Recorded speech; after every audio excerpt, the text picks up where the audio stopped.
ঋদ্ধিমান সাহা, যার জন্য আমরা এখানে আছি, একটা গ্লোরিয়াস চ্যাপ্টার বেঙ্গল ক্রিকেট এবং ইন্ডিয়ান ক্রিকেটের। আপনারা সকলেই জানেন ওনার ব্যাপারে, ওনার কন্ট্রিবিউশনের ব্যাপারে এবং ওনার লেভেল অফ কমিটমেন্টের ব্যাপারে, ওনার পেশেন্সের ব্যাপারে। অনেক শুরুটাই কয়েকটা জায়গায় আনএক্সপেক্টেড ভাবে শুরু হয়, কয়েকটা ইনসিডেন্টস থাকে। আপনারা জানেন যে কিভাবে হি ওয়াজ অলওয়েজ প্রিপেয়ার্ড। আমার মনে হয় যে পুরো যদি আপনি ফলো করেন ওনার ক্যারিয়ারটা, যেটা আমরা সকলেই করেছি, তো সকলেই এখানে বলতেই হয় যে একটা অসাধারণ একটা চ্যাপ্টার।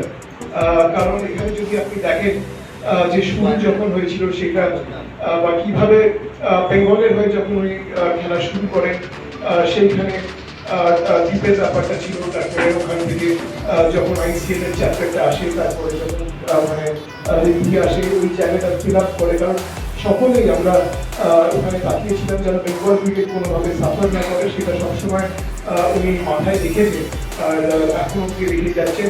তো সেটা সত্যি ওনাকে সাধুবাদ জানাতেই হয়।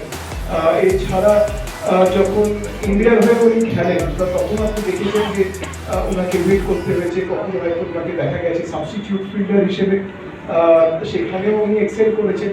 তারপর যখন উনি অপরচুনিটি পেলেন, সো কখনো ডিমোরালাইজ হয়নি, কারণ ওনাকে কম্বাইট করতে হয়েছে সিচুয়েশন, টাফ সিচুয়েশন। আমার মনে হয় চিরকালই যে একটা চ্যালেঞ্জ, স্পিরিট অফ ক্রিকেট যেটাকে বোঝায়, আমার মনে হয় সেটা ওর মধ্যে দিয়ে আমরা সবসময় দেখতে পেয়েছি। সেটা যে কোনো স্তরেই হোক না কেন। আমি জানি যে একটা 2018-19 বলতে পারবো না কোন বছরটা, তখন মোহনবাগানের হয়ে উনি খেলছিলেন। তো তখন ময়দানে উনি 20 বলে 100 করেছিলেন মনে হয়। সেই সময় আমিও অনেকটা ময়দানের মাঠে ঘুরছিলাম। তো তখন একজন আমায় বললো যে ওদিকে তো ঝড় উঠেছে। আমি বললাম ঝড় উঠেছে কি করে, এখন তো কোনো ওপরে কিছু দেখতে পাচ্ছি না, দেখতে বলো না রুচি মানে ঝড়। তো সেখান থেকে বোঝায় যে উনি যে কোনো পর্যায়ে যান না কেন, কিন্তু উনি ওনার রুটস কখনো ভুলেন না। যেভাবে উনি জয়ন্তদাকে ধরে রাখেন, যেখান থেকে উনি ওনার রুটস কখনোই উনি ভোলেন না, এবং সবসময় যে কোনো স্তরে যে কমিটমেন্ট যেটাকে বলে, সেটা সবসময় আছে। ইনফ্যাক্ট এই দুদিন আগে ওর সাথে দেখা হলো এখানে যে অফিস স্পোর্টস লিগে, হয়তো উনি রিটায়ার করে গেছেন from all formats of the game, কিন্তু সেখানেও কিন্তু ওখানে উনি খেলছিলেন।